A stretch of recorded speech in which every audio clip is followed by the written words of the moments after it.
What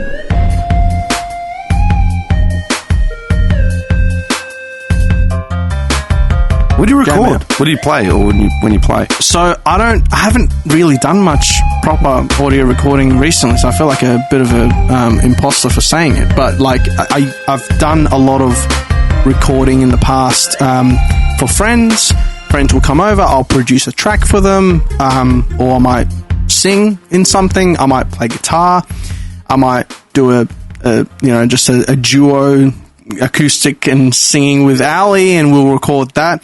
My mum might come over and she might do like an old Kulthum song from the Egyptian lady, and like over time I've just used it for a lot of things. We might record a podcast in there, and like so it was used for that, but then I would also use it to practice if friends come over, and like being in different bands and whatever, we'll use that as a practice room. If people come over and they just want to hang out, I've got a TV that I can hook up so that whatever I can see on my monitor, they can see. They can sit back. There's recliners. Yeah. They can just chill out. It's lava lamps. There's a UV light. There's a star thing on the ceiling. There's soundproofing so Ali can go to bed and we can still hang out. It multi-purpose, Yeah. I went to school for audio production. Where'd you go? Box Hill. Oh, okay, cool. And never actually got into it as a career because I just didn't like it. So I ended up actually dropping out after 4 years. What did you actually study? Like audio production, audio engineering? I went into it as a Bachelor's of Applied Music, majoring in audio production. Okay. And then halfway through, 2 years in, they said, we're introducing a new degree if enough people go into it. Bachelor's of Sound Production, just dedicated. Because in applied music, you have to do performance as well. You have to learn theory, all that. Yeah. But we're just doing a dedicated degree just for audio. I did audio engineering at SAE. I did a diploma in, I think it was, I'm testing my memory now, man, because I graduated in 2007. So it was like, I think it was sound engineering, technical production. Yep. That pretty much. You didn't have to learn musical theory or anything like that. Yep. It was all about being in a studio, techniques. That was the second degree that I went into. And I actually almost went to SAE, and I ended up not going I can't remember exactly why, but I just ended up not going. And JMC as well. JMC was the other one that I went to. They were super fancy, but their courses were like really expensive. Well, back then, back in those days when you had paper money, I spent $12,500 in 2005. So I think I spent maybe close to 55, but like in 2014. How old were you in 2014? I was 18. 18? Yeah. Did you have to pay it up front? No. Hex. It's all Hex, yeah. I didn't have Hex. It's still there. SAE was not Hex recognised. Oh, yeah. No, it's a private institution. You had to pay it up front, didn't you? I had to turn up. I had to find $12,500. How'd you do that? As a 20-year-old. How? And pay. What the fuck? Yeah. Stand on the corner for a while? No, I hustled my fucking ass off. Shit. I turn up, and then they were fucking us on like studio availability equipment. I can't remember what it was. Yeah. And I made an official complaint or something. I fucking made a noise. I don't know what it was. Yeah. So they've called me into the office of the director with like my mate, like, trying to ping me on it. And it's like, and by the way, I've noticed your fees haven't been paid. I go, fuck off. I said, go check your files again, mate. Wow, they brought that up. I was literally the only one in the class that had paid in full cash, like at the start of the course. I go, you might be thinking of someone else, bro.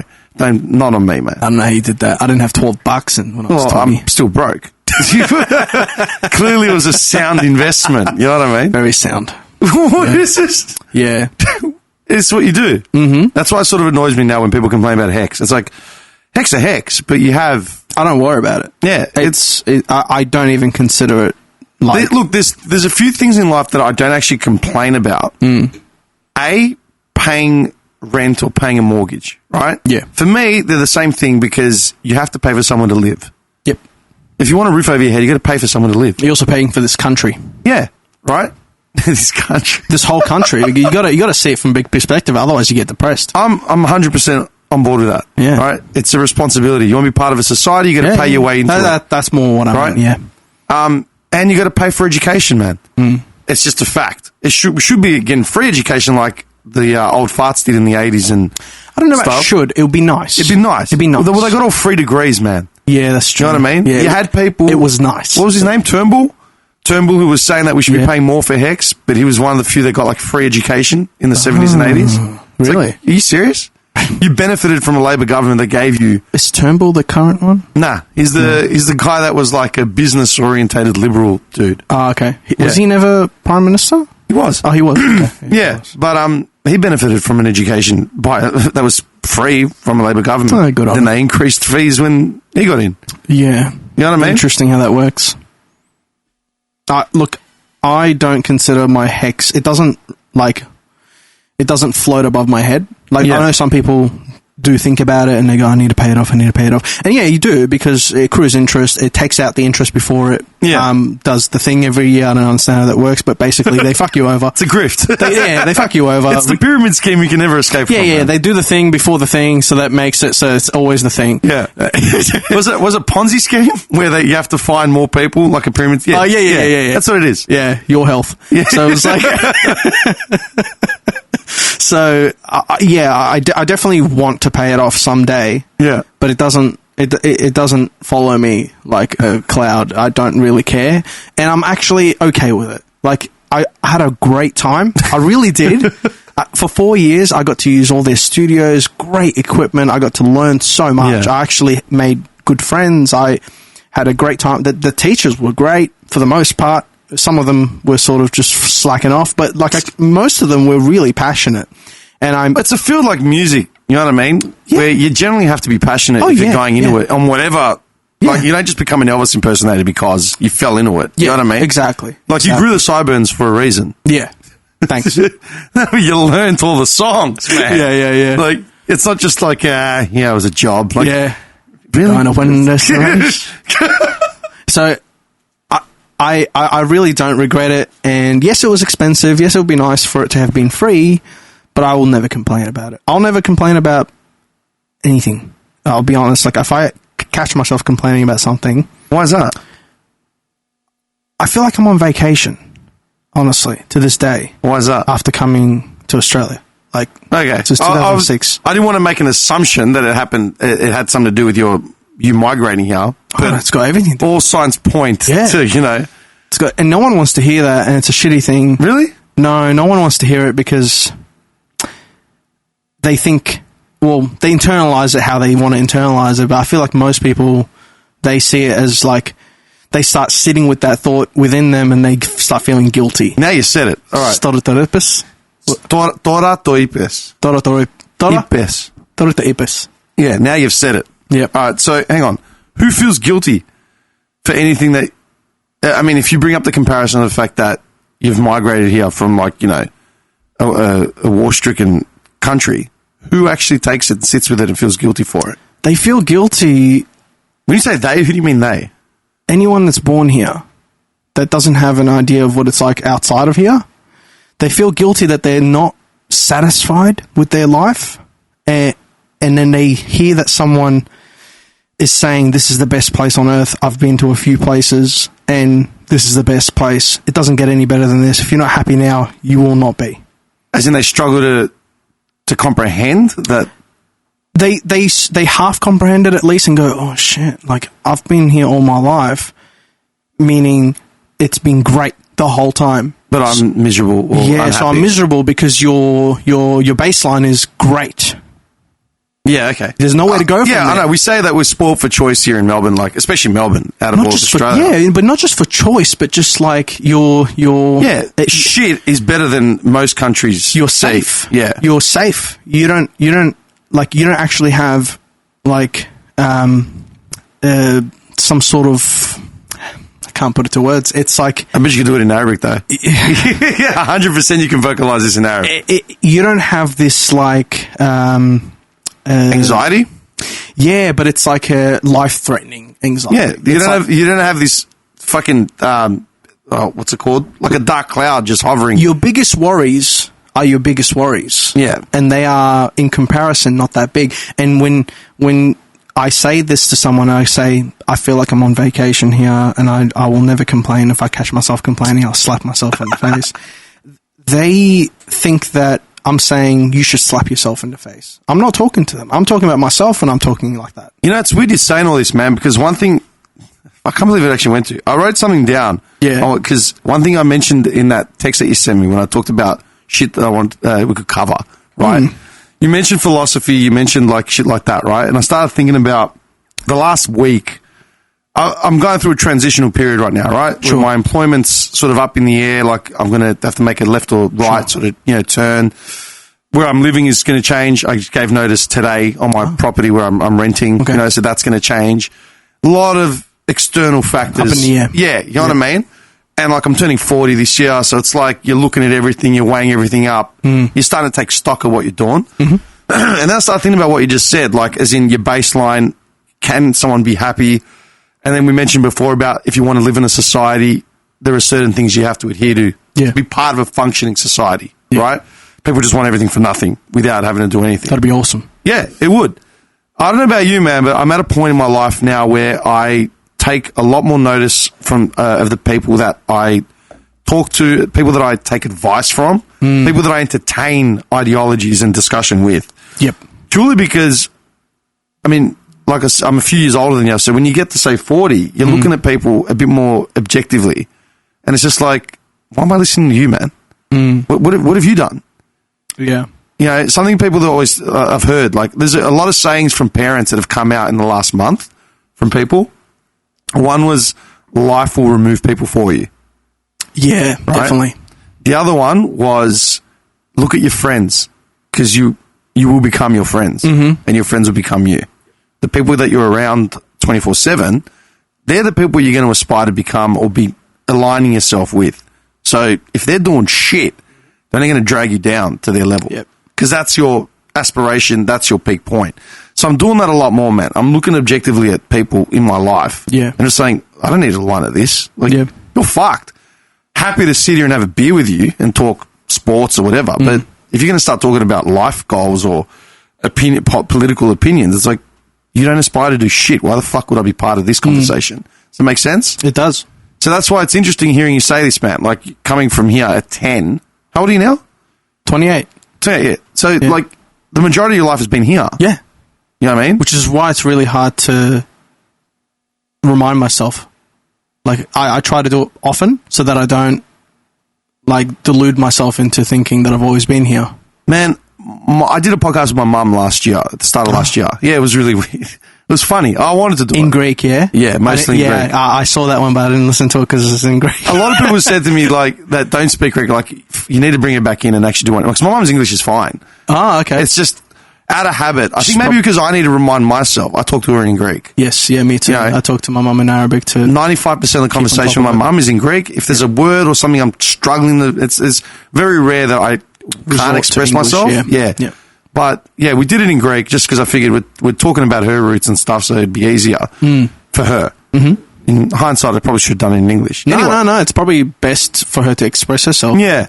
And I got a bit of a backstory, which I hadn't, some of it I knew, a lot of it I hadn't actually heard. Yeah. So she's talking about her motivations to move here, why she left, what she saw, what she encountered, blah, blah, blah, all that shit, right?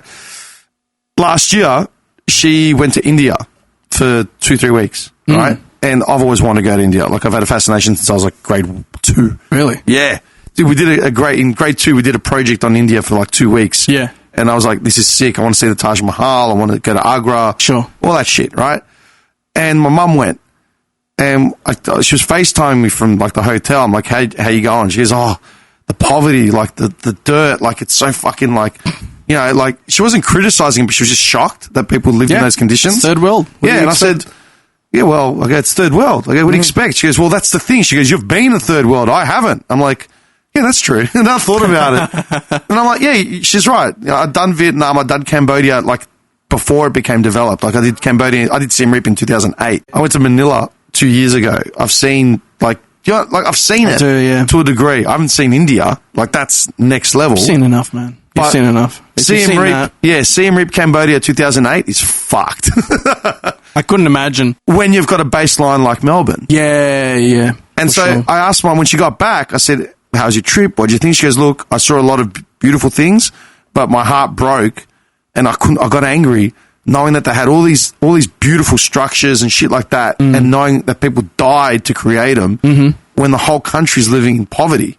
Yeah. She goes, I couldn't get my brain around it. Yeah. She goes, I'll never go back, but I'm glad I went because it only makes you appreciate more like what we have here. 100%. So then I ask you, and she came here when she was in her early 20s and she's in her mid 70s now. So she spent, 50 years here as opposed to 20 in Greece. Yeah. So you've done like 2/3 of your life here. How do you remind yourself and how do you see it as far as like, the whole scope of it? I have childhood memories of like my house, the house that we lived in, and the suburb we were in. And we were in one of the fancier suburbs. We didn't own the house. It was my dad's uncle that went to America and basically passed away shortly after. His kids were awesome, so they were just like, you guys are family. We're not doing anything with this house. You just live here. And we lived in it, and it was in one of the nicer suburbs. If Toorak is the best in Melbourne, then we lived in Armadale, right? Still nice. Yeah. So Baghdad 2000. Baghdad, yeah, exactly. So it was a nice life, and I don't really like people that go, like, woe is me kind of thing, and be like, I went through some tough times, I don't like that, because you saying those things makes you think that you've had a shit life. Even if you have, like, you can still choose to change your perspective on everything that's happened. That's something I said to myself about, I don't know, a couple of years ago, whenever it was, right? I think it was like 2019, 2020. My mentality just did a 180, and I'm just like everything I've ever gone through, right? I'm like, I can't keep hanging on. Like, I've always said it, nostalgia is a big crutch, and it's a big anchor. And you can sit here and dwell, but it won't change shit. So you've got to get off the pot and like move forward. Otherwise, no one's going to fix it for you. I love nostalgia. Don't get me wrong. Well, this whole room is filled with nostalgia. Yeah, dude. but it's about how you perceive now. If you're constantly looking back and saying it was better than now, that's where it's a problem, because then you're ruining now and you're ruining later too. I agree. By looking back too much. But you can constantly be looking back and going, that was a great time, now is a great time, and tomorrow will be a great time. And you can just choose to do that. Even, you can be in prison and still do that. Your life's still going to suck, but maybe not as bad. Maybe not as bad. You know what I mean? But you're going to end up in prison for reasons entirely at your own volition. Yeah. Unless you get framed like Andy Dufresne or something from Shawshank. Andy Dufresne from Shawshank Redemption. Tell me, what's the story? Shawshank. You don't remember the movie Shawshank? I know Shawshank Redemption. Yeah. His wife's cheating on him or whatever, so he goes home to shoot him. He gets drunk, goes through the front door or whatever, but they've already been shot by someone else. Oh, yeah. It's been a while since I've seen the movie. I just remember that scene because do you know why I remember it? Because I always used to miss the first 10 minutes because I only ever caught it on TV. Yeah. So I always used to miss it. You missed it. I always used to see him get sentenced and go straight to prison. Yeah. And then one day I actually caught the start. Oh, shit. And I'm like, that's why. That's why he goes to prison. Yeah.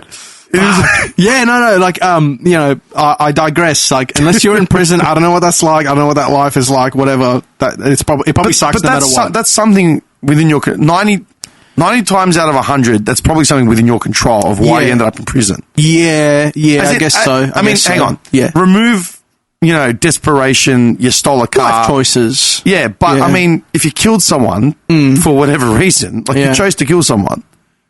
Yeah. Does that make sense? It does. No, I see. I know what you mean. And all I'm saying is, no matter how shit your life will be, or how good it is, it really is up to you of how you perceive it. Because, like, this is going to sound stupid, but it's kind of true. Like, reality is subjective. There is objective truths. There's objective physics. Why are you bringing this now, man? But in terms of your own opinion on how everything's going is subjective. No one can change that for you unless they influence it in some way. And then even then you can choose to listen or not. That's all I'm saying. So I can choose to say, yeah, Melbourne's cool, but it's a bit overpopulated. The traffic's a bit shit. the city's just unfucking livable. Like, you know, I don't want to go near it. Love the mountains, but there's all these tourists and all these Afghans sitting in picnic benches. I don't want to be near them. Get me away from these people. You know, like I can go Says on. the migrant. Exactly. From the Middle East. Exactly. I can go on and just become like fully, like, forget everything that's happened and just like complain. It's recreational complaining. That's what it is. And it feels good. It's like it's a bit of you get a bit of a hit from complaining. You're like, you ever meet someone that comes up to you and you're like, hey, morning. And you're like, oh, that's their first sound that they make. Oh. And you're like, what the fuck happened? You reminded me of Seinfeld. Oh, yeah? George was talking about how pity's very underrated. You know what I mean? He likes it. It's good. They pity you. Pity's very underrated. I can see why pity's underrated, but at the same time, I don't want people to pity me. No. You know? No. I don't. I didn't want... People pity you enough, you will pity yourself. I remember saying years ago, I said, I don't want pity, I want to be understood. Yeah, sure. You know what I mean? Yeah. I don't even want to be understood. I've let go of that. I have to, because... Most people don't. I had to. I really had to, because I was trying so hard to be understood, and I realized, I'm like, oh, it doesn't matter. Because more and more people understood me, and I realized it made no difference. It doesn't. Yeah, that's actually true. I was like, yeah, I used to beg for people to understand me, and now I just... Once you figure... Okay, I think we're going too worldly. I mean... Why not? Yeah, I was going to say, I don't else care. Is there? I'm going to light up a smoke. I've got them there, break in case of emergency. Yeah. That's why I brought this. Yeah, I've got a pack of darts from Greece just sitting there. Really? Yeah, hang on. What have we got there? Dude, every time someone comes from Greece, they give me a pack. Let me have a look. Oops, sorry there. And I don't even smoke, but everyone brings me a pack. I love foreign ciggies. Yeah. They're just like, they've just got a smell to them that nothing here We'll have one after we're done. It's just...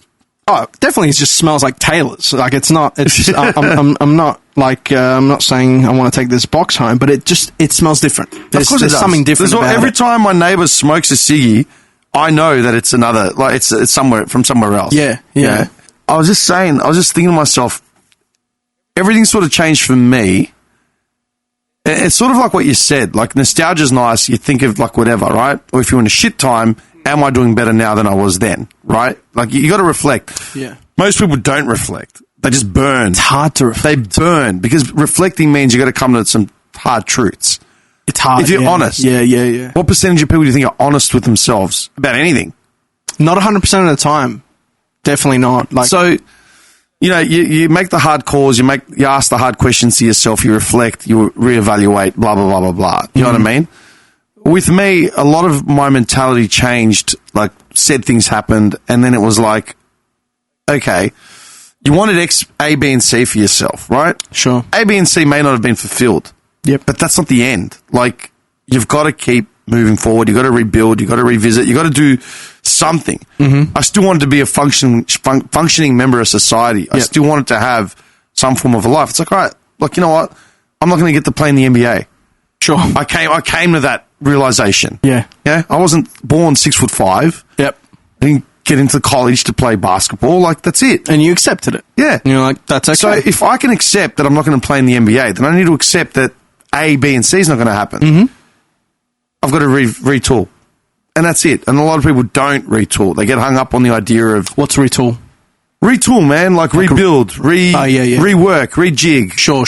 Come up with a different strategy moving forward. Yeah.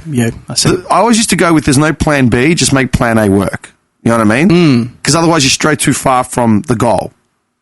Sure. Some people overcomplicate the goal. Yeah, definitely. You know what I mean? Definitely. Well, they don't actually realize the goal and they're thinking of byproducts. It's like, they're not important. That's true. Does it make sense? It does. Yep. Definitely. When you like go, I want $1 million, and it's like, well, you don't actually want $1 million. What you want is to feel safe, and to have good friends, have comfortable, to be able to go out, and not worry about money. But that's just a byproduct. $1 million isn't going to get you that now. No. $1 million is going to get you. No. If you don't have any friends and you're a shit cunt, sorry. It's, if anything, people will hate you more. So if you're coming from Iraq, post-war, then all you want is shelter, a safe, living environment, clean water, and know that your money and taxes are going to a reputable government and not something corrupt. So you don't give a shit about all the byproducts. Yeah, and I don't even want to know what's going on in the rest of the world. I don't want to hear the news. Really? I don't want to know. Yeah, I don't know. It's not that I don't care. It's that when I know that it's out of my control and there's nothing I can do to help, I don't think it serves you to know. I think it depends on the situation. Yeah, sure, it does. There's causes that you and I can clearly be a part of and do something. Yeah, if I can help, I want to know about it. That's fine. But if I cannot help, there's no way. And it's further away than it affecting me, I don't want to know about it. Not because I don't care, but because we're not designed to care. Like we, as in human beings. Yeah, you reckon? I think so. I don't think we're designed to cope with the stress of knowing what horrors are happening all around the globe. I think that technology is very recent. Technology has progressed to the point where we're finding out things that the human body was not meant to deal with. Years ago. The mind wasn't meant to deal with. Yeah, it's only 200 years ago that you can send a radio signal that far. Before that, you've got up to 250,000 years. Dude, GPS was developed in my lifetime. Yeah. Hasn't even been perfected yet. I love it. But it's very, one of my favourite inventions. It is. It's very, very advanced. Dude, I had a Melways in my car, to get around Melbourne. Do you even know what a Melways is? Yeah, we had one when we first moved here because GPSs were too expensive. GPSs were a standalone unit that you put in your car. Yeah, my old they were man about got one installed. $600, I think, $500. You had to get a Navman installed in your car. Yeah. Or a TomTom or whatever the hell it was. Yeah, we eventually got a TomTom when it was cheap enough. Yeah, exactly. $300. But that's what I mean. Yeah. It wasn't just a thing you had on your phone. No, phones weren't that advanced at the time. No, that's been the last 10 years, not the last 20. Yeah, definitely. So you don't think humans... Where does the caring factor end, though? What do you mean? What does it extend to? If we're not designed to care about what's happening on the other side of the world, how far does it go? Your caring factor. This is irrelevant now, but our tribe, whatever that is. You think your tribe doesn't exist now? No, it does, but it's too big. Yeah, I agree with that. Your tribe is too big. And your tribe is actually all your friends, your family, all the people you interact with on a daily basis. But those people constantly change. There's a few constants and there's a bunch of satellite people that come in and out based on work, based on going to the shops. Availability, jumping proximity, whatever. Yeah, jumping in an Uber. That guy, you may have never met him before, but now you have. Lives in the same city as you. Is he in your tribe? Yeah, sort of, but the tribe is so big you can't possibly care about everyone in your tribe. Or you move from the southeast, you move to the north for whatever reason, you start working in the north. Whole new tribe. All of a sudden, your mate who you saw once a year, you're now seeing him once every 2 weeks. Exactly. So I think we're designed to care about, and they actually did proper science to try and measure this. We're designed to care about 300 people. Okay. Really be invested in what happens to them in their lives, how well they're doing, and also help if they need. Yeah. About 300 people. Beyond that, even if you can help, it stresses you out to a point where it starts affecting your life because you can't help. I at least think for myself, I can't help someone if I don't feel so good. And I need to feel good. I agree with that. There was a guy, when I was 18, I got my first job after high school sort of thing. Or maybe I think it was the first job after TAFE. Because I did business management for a year and a half. But I had a year off and I was working full time between two jobs. And then I went and did audio engineering. Yeah. And at my first proper adult job with a proper paycheck, guy I used to work with, this old bloke, he said to me, end of the day, you have to look after number one. Because if you can't look after number one, you're of no use to anyone else. That's true. That's it. Yeah. Yep. And he was right. Yep. He was right. For years, I kept my head low because I thought that's where it deserved to be. Again, people in your tribe. If people are toxic, they're just going to infiltrate your own fucking... They'll infect the tribe. Exactly. Yeah. You know what I mean? And in the olden days, you banished them. Yeah. And sent them on their way, And I say olden days as in 99% of the history of people. And now, you can't really banish someone. You can. You can. You just drop them from your life. You drop them from your life, but you can't physically banish them. Like if they're your neighbor and they're just toxic, you can't just like evict them out of will and like get together with all the neighbors and then maybe, but it's a whole thing. That's a witch hunt then. It's a crazy whole thing. It's not something you regularly do.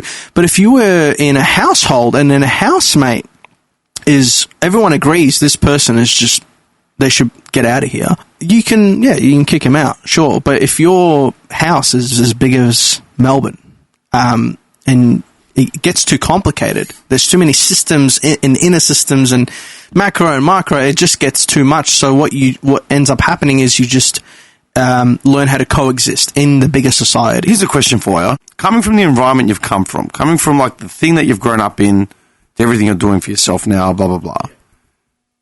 Are you in the school of like, you need to consider what other people want and feel and for you before you make an action? Like typical WOG guilt shit. Can you explain that? Literally WOG guilt. Yeah, what is that? You want to, dude, for yourself, you decide you want to move to Dubai with your missus. Mm-hmm. Half a dozen mates and relatives come out saying, no, you can't do that. Yeah. Why not? Oh, because of XYZ factors. Mm-hmm. Would you be like, that's great, I'm still moving? Or would you be like, taking it into all account? I'll take it into account. Full well knowing that this is what you want to do. For you, your missus, it's what I whatever reason. If it's what I want to do and I know for sure that it is a good thing. I'm just using Dubai as, of course. If I know example. that it's a good thing and we're in agreement and the people I do care about, the people I do have, in the tribe or whatever, it doesn't exist. It even feels silly saying it. Yeah. It's not a tribe. It's just people that you hold close. If they're okay with it, then yes. But if it's just, people that are satellites, on the outside, yes. The fringe players. The fringe players. If they have an issue, no, I don't care. Give a shit. I don't care. See, the thing is, you can use the word tribe, right? Because we all came from tribes. Yeah. Right? But why were these tribes created?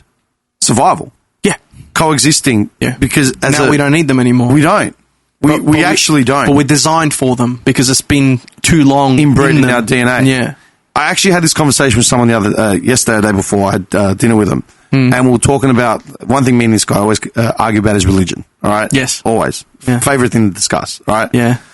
And he was talking about, if you listen to this or you go back, you figure out I'm pretty anti-religion in general. He's very pro and very, there's a very cone-like viewpoint on it, right?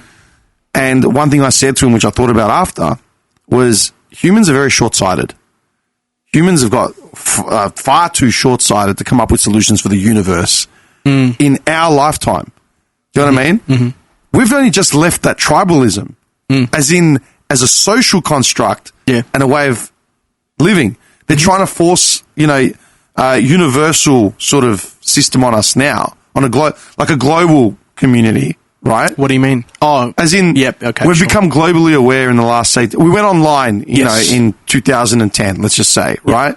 So for a decade or so, the globalistic view has been fucking put into a pressure cooker to bring us all up to speed with what's going on in Ghana, what's going on in Somalia, what's going on in American politics. Yep. To a degree where you've got people here on YouTube in Australia doing, critical analysis of laws in America. Yeah. They don't know shit about what's going on in Australia. But they're doing talkback about things in America, as an example. Yeah, I see what you mean. Yeah. But we haven't, that tribalism's still in our DNA. Do you know what I mean? And I do. He was talking about long-term solutions, long-term end goals for social construct, for religion, for politics, all this sort of stuff. What do you mean long-term end goals? As in this is where we should be going, this is what we should be doing, these are the solutions for the problem. Okay. Whatever the issue is that we're discussing, right? Yeah. And it's not just him, it's a few people that I have these talks to. Sure. And this is when I said to him, humans are too short-sighted to come up with the end goal or the end solution when we've only just come out of tribalism a couple hundred years ago. Yeah. Do you know what I mean? Especially in Australia, dude, they came here, the colonies came here 200 years ago. Colonies, 250 years ago. Yeah. They sent convicts. It's a brand new country. They sent convicts here to establish a new society. It's a brand new country. The box is still out back. It hasn't even been thrown out yet. The warrant is still there. Fucking receipt, man. Yeah, man. It's on its dining table. Do you know what I mean? Yeah. Like, when I say humans are too short-sighted, it's like, this isn't going to get solved in our lifetime. No. We're not going to come, whatever solution we have, say me and you sit here all night with Red Bull and DMT, right? DMT. Literally, right? All night. And we've got, the Prodigy, Fat of the Land just playing on loop. I don't think we'll get very far. just drawing Venn diagrams and shit, right? We'll come out with some shapes. Maybe a cool fashion label or something Kanye West will do. But the point is like, we could sit here all night in a think tank with 5 other intellectuals, and whatever we come up with as a solution isn't going to get implemented tomorrow. It's not going to get implemented. It might get looked at on the bare fringe of like society by people we know, people that are going to listen. I think that's the main thing. You first said we can't come up with it, but then you said can't implement it. Yeah. I think that's the main thing. We can come up with it. We can definitely come up with it. We could come up with the ideas. Yes. Right? Yeah. We could come up with the creed. But executing and implementing. it? Shit. It's because of human nature. And human nature kind of dissolves and goes awry, if you want to put it that way. What a word, bro. When you extend it beyond. Awry. Only because I like awry. Shout out awry helmets. But yeah, no, it dissolves and it becomes obsolete almost once you expand it out to a large enough group. And I think that group is bigger than just a tribe, because the chief of the tribe or whatever he is, with the feathers, he can sit there, smoke a bong or whatever they used to do. Well, I don't know why I'm going Native American, but it's just what it is. He can be like, all right, this is how we can work it out. The women will do this, the children will do this, the men will do this, and then the men will divide them up in this, and then this is how we live, this is how we're going to be to it. Yeah, they can figure it out. Yeah. And you could probably get like 50 people to stick to that for like a while. You get a charismatic leader who can do anything, man. You could probably get like 300 maybe to stick to it. Yeah. 3 million? 3 billion? 8 billion? It's not... the information moves too slowly between people, and even with the internet, people disagree, and we know this. And really, yeah, the internet was shocked. A community of like harmony, and I thought we were just gonna be living it up by now. Nothing but thumbs ups on every line. I thought everyone's gonna have likes, and no post will go unshared. So. It's in legislation. Yeah. You know what I mean? Yeah, that's how far we'll get. But no, like, I think it's just that. Some people I spoke to, they like to think or put reasons to why things aren't so good or why things aren't working or whatever. But I feel like they go too complicated with the reason. Like, give me an example. They go, the reason people can't just be nice to each other is because this person, they grew up different.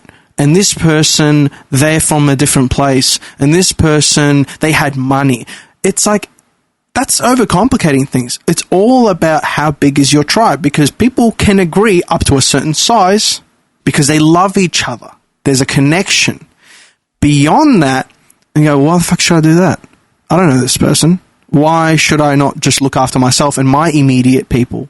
And it becomes tribalism. That's what it is. But if you distance those two tribes away physically by enough distance, they'll live independent of each other and never really know about each other, i.e. the other side of the world. You put the internet, and then people now know about each other, and they've got even more of a tool to catastrophize, hate on other people, but also learn and educate themselves. I always, things from it too. 100%. I always sort of crack the shits when someone says that Facebook ruined a relationship, money ruined a family. It's like, no, it wasn't Facebook, it wasn't money. It was the individual behind the fucking motive and the action. I think so. Yeah. You know what I mean? If they were a cunt before the money came along, then they're going to be, can push them beyond what they could handle, and they. But the motive was always there in the individual. Yeah, The trait is always there. Yeah, exactly. Yeah. It doesn't matter. Like, you could have been with this person on a deserted island. If a care package came with 5 apples in it and a Twinkie, you're going to wake up. Twinkie? Yeah.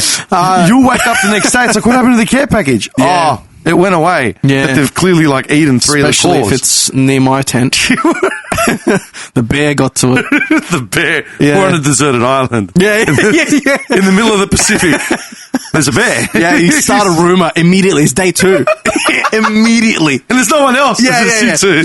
Immediately, you're lying to them. So, yeah, no, I don't like sit there and go, why are people blah, blah, blah. I know why. Like, it makes sense. It's not that difficult to understand, at least to me. Yeah. Like, maybe I'm just dumb and I'm like simplifying things too much. But It wouldn't be naivete. Huh? Yeah, it's not because you're naive. Yeah, no, I don't think I am, because the older I'm getting, the more I'm like, yeah, this way of thinking, it's checking out. Like, it makes sense. And the more people I meet, the different types of people I meet, it still amazes me. But I'm like, what the fuck? Like, you know, like, people are so different. But then the core thought of like, oh yeah, like, we're not supposed to know too much about what's the people outside of us. The internet has brought on the ability to learn pretty much anything, which is awesome. I love that, because I like to know things. Yeah, dude, I love the internet for that. I love the internet, right? Yeah. But in terms of social media, I see the allure, maybe, but I don't really get why people give a shit about what other people are doing. I'll be honest. Like, I'm saying this with true, like, I'm not talking shit. No. Because it sounds like a thing that people just say, but I would think that people will, after a few days of being on social media, go, nah, don't give a shit. Like, you know, like, it to me, it's a natural thought to get to, but it amazes me that so many people are not. Let me ask you a question. Are you busy? Are you a busy person? Not at all. Why? I like to be as lazy as possible. When you say lazy, what does that entail? I like to do as much of nothing as I can. When you say nothing, do you mean literally on the couch with your hand down like your pants watching TV? Kinda. But also, like, you know, standing out in the garden, just facing a wall. Washing down the concrete. Yeah. And Living the migrant dream. Yeah, waiting for the barbecue to heat up because I've got a steak inside. But that keeps you content, right? Yeah, 100%. I think that's what it is, okay? Because you've described it as being lazy, but you're content in that laziness. You're doing what you want to do. That is hosing down the driveway, watching the tomatoes grow, and like waiting for the barbie to fire up, right? Yeah. That's content in your head. People that doom scroll, right? Looking at Facey, not even doom scrolling on TikTok looking for just endorphin hits, but looking at Facey and exploring, you know, people's lives. Got nothing else to do. I catch myself. Like, if someone says to me, hey, I tagged you in this, check it out, I'll jump on, I'll look at it, and then I'll catch myself like a minute later. Yeah. And I'm like, oh, I'm just looking at random shit now. And I'll be like, and I'll snap out of it. Dude, I've not been on Facey, as in my personal account. I've got business accounts, got an account for the pod, whatever. Yeah. But my personal account's been shut down for like and subscribe. Through bated breath. Like and subscribe.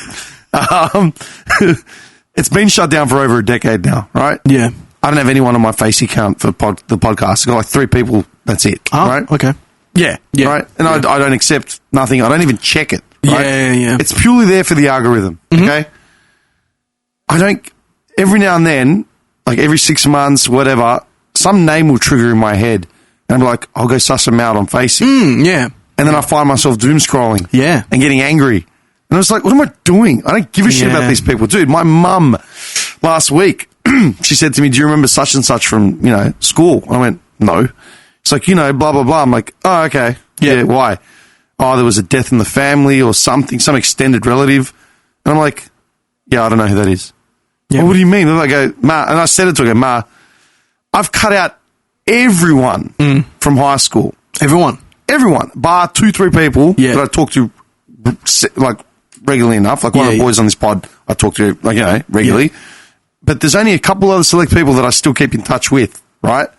Because for me, high school was pretty traumatic. I wanted to get rid of that. It took me a decade to get past it. Do you know what I mean? I think it's traumatic to everyone in their own way too. Like, but I was done with it. Yeah. And dude, since high school, right? Once I moved out of the hood, once I moved out from Clayton, I went to Noble Park. Hood. Yeah. Yeah. I went from the hood to the ghetto, and then from there I left, right, and went Bayside, and I started venturing to where I want to be now, right? Sure, yeah. Dude, this whole area was dead to me, right? I'm not criticizing the area because I came from here, right? Yeah. Once you remove yourself from the bubble and the vacuum, you start setting different goalposts for yourself. Sure. Okay? But that tribe that you're talking about, that community, that village, I want it out. Mm-hmm. And when I look back at it now, every 8 months, when I get on a Facey and just doom scroll at 4 a.m. because I thought of something or someone. Yeah. I'm seeing the same names. I'm seeing the same faces. Yeah. Same haircuts. Same friendship groups. Incestuous as fuck. Like everyone married within the tribe, you know. Yeah. Never left the village. Didn't go past the walls. I'm like, fuck this. What kind of life experience are we talking here? How many different people do they actually know to get a bit of perspective? Perspective. Do you know what I mean? If that's what makes you happy, I'm not going to criticize it, but generally they're the complainy types. Exactly. That's what I'm saying. Generally. They're the complaining types because they set their targets and their goalposts within the parameters of that village. Yeah. They don't see outside the walls, but they want it better than what they see on TV. Yeah, I honestly didn't think, like on TV, while you mentioned that, I didn't expect for reality TV to take off. Oh, dude, I was there, man. Like I know it sounds like a stupid thought because it's super popular. Hang on, man. Hang on. I was in like year 10 or something when Big Brother came out, the first one. Yeah. All right. I was like year 10, year 11, somewhere there. I watched the first Big Brother religiously because I liked it. Yeah. It was a phenom. Like I liked it. No one had ever seen it here. Yep. Insane. I watched it. Ginger Ninja. Enjoyed it. Had a great time. Friday night games. That was sick. Got over that. Yeah. Second season comes out. I was already knee deep into music and stuff by that point. I was busy. I'd stopped watching TV. I think I watched one episode or two. Yeah. But I'm like, what am I doing? It's a waste of my fucking time. I have other things to do. Mm-hmm. All right? That's what I thought everyone would do, I'll be honest. But that's what I'm saying, man. Like the fact that when you say that you do everything to be genuinely lazy, but even your laziness has motive, has something that keeps you content. Yeah. You're constantly going to be comparing yourself to the Joneses, you know, grass is greener. There's 100 other things we could say, like, you know, the grass is always greener. Blah, blah, blah, right? Yeah. Dude, these people that are just stuck on socials or stuck within their four walls never see beyond it. Yeah. You've come from beyond that wall, so you know about it. That's why you're secluding yourself, but you're happy and you're content.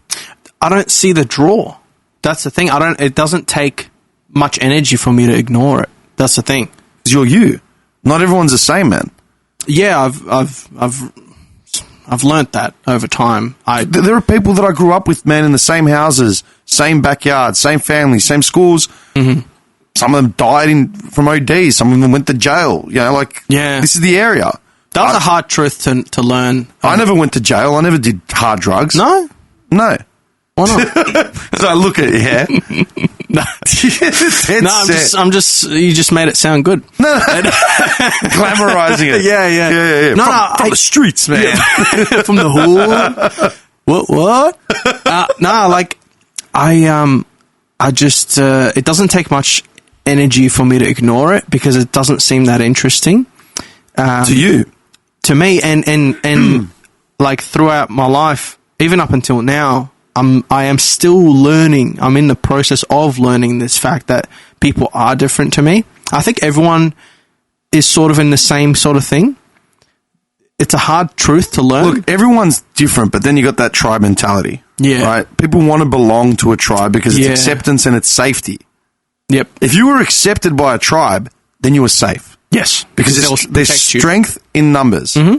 Yeah? Yeah. You know, the bears stayed out of the big cities because there's too many fucking people that they were scared of. Too many things. Loud noises. Yeah, exactly. But if you're in a mud hut on your own, bear's going to take your shit every night. Yeah. That's the thing. I get it. It's not a bad thing for people to want to belong or whatever, but like I feel like the older I've gotten, I'm not that old. But the older I'm getting... The oldest 28-year-old in the world. Yeah, I know. The older I'm getting, the more I'm realizing that, like... It's all downhill from 28, man. Trust me. Oh, no, I think it's gotten better over time because I'm less confused. It does. Like, the more I know, the more I realize I don't know. But I'm less confused. You're open to learning Yeah. Do you know how many people aren't open to learning? It's hard. Or don't actually give a shit to learn anything? It has to be fun, I think. I think that's the main thing. The spoon with the food? It has to be fun. Yeah. I think my goal in life is not to do anything but just make sure that I have fun and that everyone I like around me and love has a good time. Honestly. Like, I really water it down to that level because beyond that, I think it's all just, like, clothes and bullshit that you dress it up in. I try to stay away from venturing onto, like, cliche, like, cliches, basically, you know? Yeah, it is a cliche, because but it's like... Dude, every day someone will get on fucking Instagram or whatever and put up a story about how they're rejecting materialism and they're embracing spirituality. I love materials. But that's the thing. It's like, fuck off, dickhead. You've got a material phone in your hand. I love my phone, yeah. Yeah. I'm probably going to get another one, you know? I've nothing.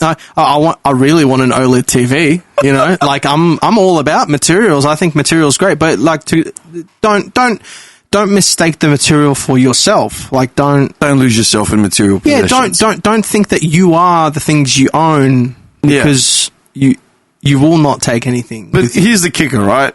You get the people like, especially now, like say with the Palestine situation, right? Yeah. People will spend all day, every day. People that, dude, when the war kicked off. First it was Ukraine, right? And then people were focused on that, just retweeting shit. Now they're focused on Palestine. Yeah. It's constant. I don't care whose side you're on. It's just constant. And it's feeds of people that you'd never have put as a political pundit. Ever. Yeah. Ever. They found a purpose. They found their purpose of retweeting stories on Insta, and it's constant. It's only constant if you look at it. I know. I think. But this is what they're... like, dude, to retweet this shit takes time. Yeah, it does. It does. For every fucking second that I have to see it on my phone, they're actually sitting there resharing shit. Mm-hmm. And it makes me wonder, do they actually watch this shit in full? Do they actually have some context? Like I said, whichever side you're on. Whichever side you're on. And you look at these people objectively, like you take a step back, say, okay, who are these people? They're not political science majors. They never gave a shit about the news. But now, because this is out there, they feel like they're doing something, right? They have the tools to be able to reach people. Exactly, right? They think they're reaching people. But then, in the same breath, if I ever run into people like this, it's like, well, do you care about Coney anymore? Who? Coney. The guy in fucking... Where is he? Liberia? Where is he now? Liberia? I can't remember what country it was. Who is Coney? It sounds familiar. You were a child. It was 2012. No, 2010 or 2011. It sounds familiar. Was he some African leader or some shit? He ran like a rebel cult. It sounds familiar. Child soldiers, women slaves, all that sort of shit, genocide. Yeah. He went viral overnight. He was the first viral thing outside of Paris Hilton's sex tape. Oh, right? yeah. I remember that. Yeah, good times. Yeah, good times. Good times. I never watched it. That needs to be in the showreel of humanity. You know what I mean? I don't think I've ever watched it, actually. Paris Hilton? Yeah, I think I started watching it and I got bored because I didn't understand what it was. This is before I knew what porn was. Because, like, the start of it is just, like, her, like, walking around some hotel room or something. Yeah, it's Rick Solomon. Who is it? Rick Solomon was the guy. And what does she do in the video? Does she just strip? She blows him. Oh, really? Didn't get that far. Yeah. Amazingly, this is before I knew how to scroll. The technology wasn't around yet. Just get buffering. You know what I mean? I think I was too young. I was like, if you hit further in the video, just buff it into infinity and it was done. Yeah, it was too dark. My internet was too slow. It was just, I was like, I'm out. Dial up just going into red. I'm out. I can't. I'm not interested. Yeah, no. so it's all good. But like I bring up Coney all the time because he went super viral. Everyone was giving a shit. Now no one gives And then a the guy that made the video that went viral, he went nuts. They caught him flogging himself naked on like the streets of California somewhere, right? Whether they got to him or he just went mad with power, one of the two, right? And then we forgot about Coney. And every 6 months there'd be something, you know? And it's like, okay, you give a shit about Ukraine right now, you give a shit about Palestine, cool. What about the kids that are in Sarajevo still getting recruited, you know, in street gangs? What about, there's 100,000 atrocities going on around the world. Yeah. 24/7. I'm sure. Do you know what I mean? Mm-hmm. Every culture on the planet has got some historical fucking genocide or atrocity or something linked to it. You know, some war, some famine, whatever it is. Do you give a shit about that? No. But there is people, I'll play devil's advocate, I don't actually think like this, but I've heard this argument where like, sure, there's other things. But can we just care about this? Like, it is important, and then let's get the other things. But there were things that, and this is the thing, there were things that came before it that haven't been addressed. Yeah, we'll address those too. But this is getting me likes right now. Yes. Yeah, it's getting me likes. Do you like it or not?